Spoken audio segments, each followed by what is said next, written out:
څلورم نمبر کینه ده او دا خطرناک بیماری ده.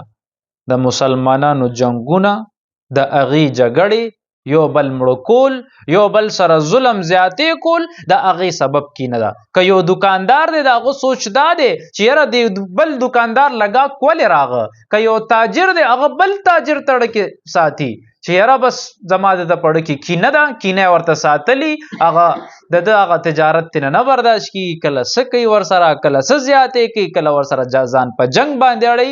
نو دا یو لوی سبب دی او دا یو لوی مرض دی چې کله په انسان کې. خو چې کله دا مرض د انسان د ختمیږي، د دې دپاره یو څو شیزونه دي. اول خو به دا پرېږدي، یو به تکبر پرېږدي، شهوت باندې به پرېږدي، حرص به پرېږدي او کینه به پرېږدي. چې دا شیزونه دې پرېښه نو دې کې د الله قرب حاصل شي، او د الله قرب چې انسان ته حاصل شو نو د الله رحمت په هغه باندې راځي. او هغه څه سره حاصلېږي؟ هغه حاصلېږي قرآن سره.